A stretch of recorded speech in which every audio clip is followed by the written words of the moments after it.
Next question 7 వరుస సంఖ్యల సగటు 20. 7 వరుస సంఖ్యల సగటు 20. అయితే వీటిలో గరిష్ట సంఖ్య ఎంత అంటున్నాడు. ఇప్పుడు 7 వరుస సంఖ్యల సగటు 20 అంటే వీటిలో గరిష్ట సంఖ్య ఎంత అంటే సగటు 20. సగటు 20. సగటు అనేది 20. సగటు 20 అంటే ఈ సగటు అనేది కరెక్ట్ మధ్యలో ఉంటుందని అర్థం కదా.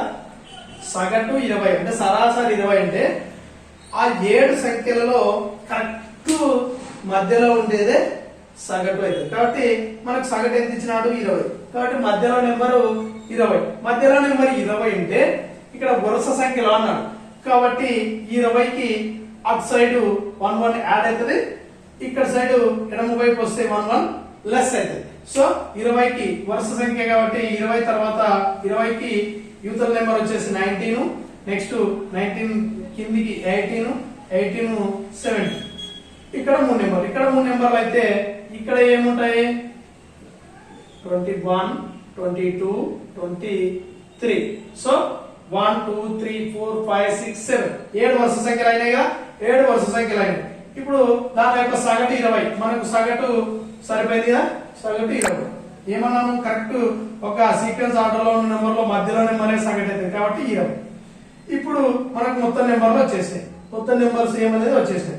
క్వశ్చన్ ఏంటమ్మా అంటే ఇక్కడ వీటిలో గరిష్ట సంఖ్య ఎంత అన్నాడు. గరిష్ట సంఖ్య ఏదా అంటే 23. ఆన్సర్ 23. ఆన్సర్ గరిష్ట సంఖ్య ఎంత అంటే ఆన్సర్ 23.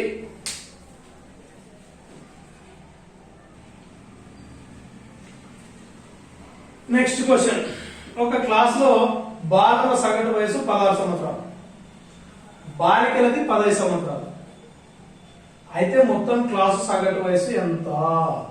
సరే ఇక్కడ మనకు క్లాసులోని బాలురది బాలికల సగటు వయసు ఇచ్చినాడు.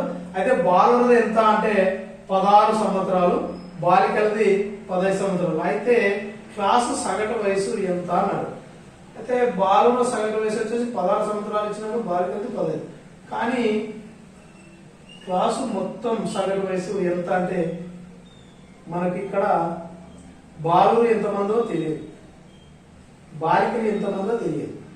బాలురు ఎంతమందో బాలికలు ఎంతమందో తెలియనప్పుడు ఈ క్వశ్చన్కి ఆన్సర్ కనుక్కోవడము కష్టం.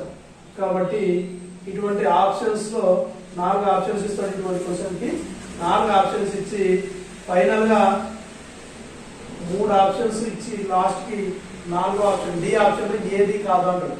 కాబట్టి ఇటువంటి క్వశ్చన్స్ కి మీరు కొద్దిగా ఇటువంటి క్వశ్చన్స్ కూడా ఎగ్జామ్ లో అడగడానికి అవకాశం ఉంది. ఎందుకంటే ఆస్పిరెంట్స్ ని కన్ఫ్యూజ్ చేసే పనిలో భాగంగా ఇటువంటి క్వశ్చన్స్ ఇస్తారు.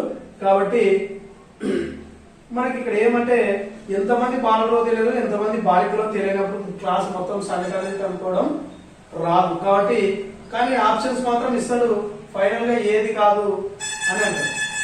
కాబట్టి మనకు దీనికి ఆన్సర్ ఏదైతుందంటే ఏది కాదు అని వస్తుంది. కాబట్టి క్వశ్చన్ కూడా మనం బాగా అబ్జర్వ్ చేయాలి.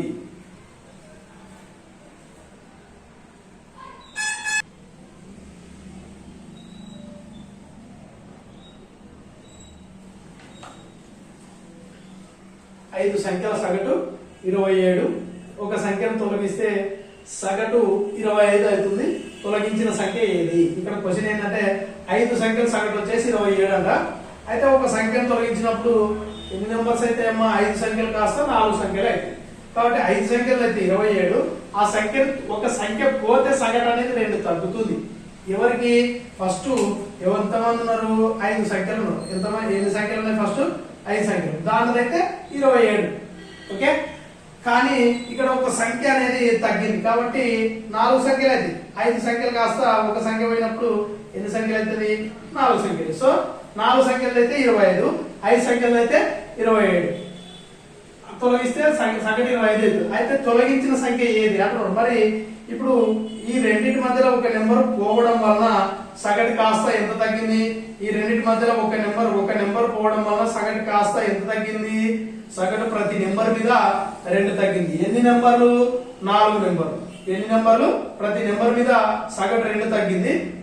ఎన్ని మిగిలిన ఎన్ని నెంబర్లు? 4 నెంబర్లు. 4 నెంబర్ల మీద ప్రతి నెంబర్ మీద 2 తగ్గిందంటే 2 × 4 8. అంటే ఈ 4 నెంబర్ల కంటే ఈ 4 నెంబర్లకు ఒక నెంబర్ ఏదో ఒక నెంబర్ వెళ్ళిపోవడం వలన 8 తగ్గింది అంటే ఒక్కొక్క నెంబర్కి 2 తగ్గింది.